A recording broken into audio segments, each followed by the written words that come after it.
Hello বন্ধুরা, আজকে আমি তোমাদের সামনে একটা গুরুত্বপূর্ণ ঘটনা শেয়ার করব। একটা জিনিস তোমাদের কাছে শেয়ার করতে চলে এসেছি। আমি জানি না আমি এই কথাগুলো বলার পর তার কতটা উপকার হবে, আমি কিছুই জানি না, কিন্তু এটা আমার শেয়ার করা খুব দরকার। কারণ দিদিভাইটা আমাকে বারবার রিকোয়েস্ট করেছে, বলেছে যে তুমি এই ঘটনাটা একটু তোমার ভিডিওতে তুলে ধরো। আর আমি শুধু দিদিভাইটাকে এটাই বলেছিলাম যে আমি একজন ছোট ক্রিয়েটার, আমার সেরকম সাপোর্টার নেই, আমার সেরকম বেশি ভিউয়ার্সও হয় না।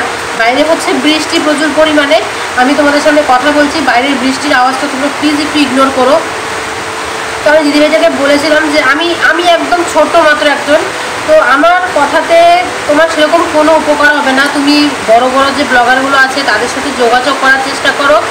তো আমার কথা শুনে দিদিভাই দুজনের সাথে ভালো করে যোগাযোগ করেওছে। এপি ব্লগস দিদিভাই, আর একটা ছিল কি সুস্মিতা দিদিভাই, যে দুজন যা মিলে যে ভিডিও করে শর্ট ভিডিও, তাদের সাথেও যোগাযোগ করেছে। আমি দেখেছি ভিডিওগুলো, কিন্তু দিদিভাই তাও আমাকে বলেছে দিদি তুমি একবার তোমার ইউটিউবে বলে দাও কথাগুলো। আমারও ভীষণ খারাপ লাগে কথাগুলো, মানে দিদিভাই যখন বলেছে ভিডিওতে আমারও ভীষণ খারাপ লেগেছে। কারণ একটা ছোট বাচ্চার এতটুকু উপকার তো আমরা করতেই পারি, তাই না? তাই আজকে এই কথাগুলো বলতে আমি বাধ্য হচ্ছি। একটা চ্যানেল আছে, তোমরা দেখবে, দেবী রিমা বলে একটা চ্যানেল আছে। তো সেখানে ছোট একটা বাচ্চা আছে আমাদের। তো মাম্মামটা অনেক অসুস্থ, থ্যালাসেমিয়া রোগ হয়েছে। তো যেটা আমাদের আয়ুষের ছিল, মানে এপি ব্লগ দিদিভাইয়ের, প্রিয়া দিদিভাইয়ের ছেলের যে রোগটা ছিল, তো সেই রোগটাই হয়েছে।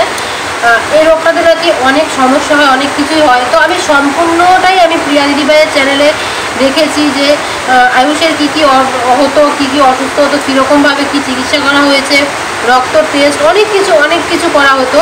তো এই সব দেখেছি, আমারও ভীষণ কষ্ট লেগেছে আয়ুষ বাবার জন্য, যে অনেক কষ্ট করে ছেলেটা একটু হলেও সুস্থ হতে পেরেছে। আর আমরাও চাই যে এই যে ছোট মেয়েটা, সেও সুস্থ হয়ে যাক তাড়াতাড়ি, সবার সামনে হেসে খেলে বেড়াক, এটাই চাই।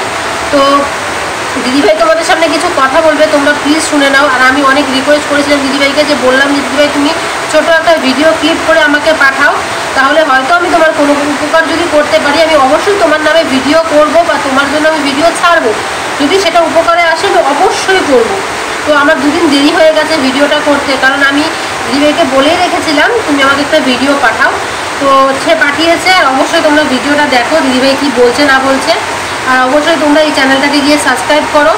দিদিভাই কারো কাছে টাকা পয়সা কোনো কিছুই চায় না, শুধু সাপোর্ট চায়। তোমরা ভালোবাসা দাও, তোমরা এই চ্যানেলটা গিয়ে দেখো সবাই। এই চ্যানেলটা দেখার পর দিদিভাইয়ের যতটুকু ইনকাম হবে, সেই ইনকাম দিয়ে যেন এই ছোট বাচ্চাটার চিকিৎসা দিদিভাই করতে পারে। এটাও কিন্তু আমিও চাই যেন এই ছোট বাচ্চাটা তাড়াতাড়ি সুস্থ হয়ে যায়, আমাদের সাধারণ মানুষের মাঝখানে হেসে খেলে বেড়াতে পারে, এটাই কিন্তু চাই। তো চেন্নাইয়ে নাকি ডাক্তার দেখিয়েছে, চেন্নাইয়ে না পুনে নাকি ডাক্তার দেখিয়েছে। তো সেখান থেকে ডাক্তার বলে দিয়েছে যে সুস্থ হবে, কিন্তু দেরি হবে। সম্পূর্ণটাই তোমরা দিদিভাইয়ের মুখ থেকে শুনে নাও, আমি এখানে আর কিছুই বলবো না। তো চলো তোমরা শুনে নাও দিদিভাইয়ের মুখ থেকে। আমার এই মেয়েটা হচ্ছে থ্যালাসেমিয়া, ওর বয়স হচ্ছে এখন 3.5 বছর। আর আমার মেয়ের নাম হচ্ছে রিমা। তো রিমার হচ্ছে থ্যালাসেমিয়া, ওকে প্রত্যেক মাসে মাসে ব্লাড দিতে হয়, কোনো মাসে একবার আর কোনো মাসে 2বার। আমরা জানতে পারি যে ওর থ্যালাসেমিয়া, আগেও ঠিকঠাক ছিল, 2.5 বছর বয়স থেকে আমরা জানতে পারি যে ওর থ্যালাসেমিয়া। প্রত্যেক মাসে কে ব্লাড ডোনেট করবে খুঁজতে হয় আমাদেরকে, কে কোথা থেকে আমরা ব্লাড পাবো, ওর শরীরে ব্লাড দিতে হবে। আমার শরীরে বেশি ব্লাড দেওয়া ভালো না। ব্লাড দিতে দিতে কী হয়, শরীরের যে আমাদের যে লিভার আছে সেই লিভার বড় হয়ে যায়, মাথা ফুলে যায়, এরকম অনেক কিছু প্রবলেম হয়। আমাদের যদি কোনো রোগ হয়, ওষুধ খাই আমরা, কমে যায়, ওষুধের মাধ্যমে ঠিক হয়ে যায়। তো থ্যালাসেমিয়াটা একটা এরকমই ভয়ঙ্কর রোগ, মানে এটা ওষুধ খেয়ে ঠিক হয় না, এটা হচ্ছে ব্লাড দিতে হয়। আর ব্লাড দেওয়া শরীরের পক্ষে ক্ষতিকর, ব্লাড দেওয়া তো ভালো না। তো বলো এই রোগের হচ্ছে একটাই সাজেশন, সেটা হলো বোন মেরু ট্রান্সপ্ল্যান্ট। আর বোন মেরু ট্রান্সপ্ল্যান্ট করতে আমাদের এস্টিমেট দিয়েছেন অ্যাপোলো থেকে, তো বলেছে 47 লক্ষ টাকা এস্টিমেটে আছে আমাদের। আর মানে যখন বোন মেরু করায় না, তখন না অনেক ইনফেকশন থেকে শুরু করে অনেক কিছু অ্যাটাক করে, অনেক রোগ হয়। আর তবু আরও অনেক কিছু খরচা আছে, ওষুধ, বেড চার্জ, সব কিছু মিলিয়ে ডক্টর বলেছেন যে তোমরা 70 লক্ষ টাকা হাতে নিয়ে তারপর রেডি হও যে বোন মেরু করাবে। মানে 70 লক্ষ টাকা ছাড়া বোন মেরু হবে না, এরকম করে আমাদেরকে ডিরেক্ট বলে দিয়েছে। তো এখন ওর বয়স হচ্ছে 3 বছর, 3.5 বছর, মানে এই নভেম্বরের 1 তারিখে 4 বছর হবে। তো আমাদের হাতে আর 1 বছর বছর আছে, ডক্টর বলেছেন যত তাড়াতাড়ি সম্ভব 5 বছরের মধ্যে বোন মেরু ট্রান্সপ্লান্ট করাতে। আর ওর পেছনে রোজ আমাদের 1000 টাকা করে খরচা হয়। 1000 টাকা মানে মাসে হচ্ছে 30,000 টাকা। সেটা তোমরা যেভাবেই হোক করছি, আমরা অনেক কষ্ট করে আমরা সেই টাকাটা জোগাড় করে ওর ট্রিটমেন্ট করছি। কিন্তু 70 লক্ষ টাকা, এটা তো আমাদের মানে কি বলবো, এটা তো আমাদের ভাবনারও বাইরে, আমাদের সামর্থ্যের বাইরে 70 লক্ষ টাকা। তো তোমরা সবাই প্লিজ আমাকে একটু সাপোর্ট করো। আমার চ্যানেলের নাম হচ্ছে devi.rima। তো তোমরা সবাই, নাহলে দেবী রিমা লিখলেও চলে আসবে, ঠিক আছে? তোমরা সবাই একটু আমাকে সাপোর্ট করো, আমার এই ছোটো বাচ্চা মেয়েটার পাশে থাকো।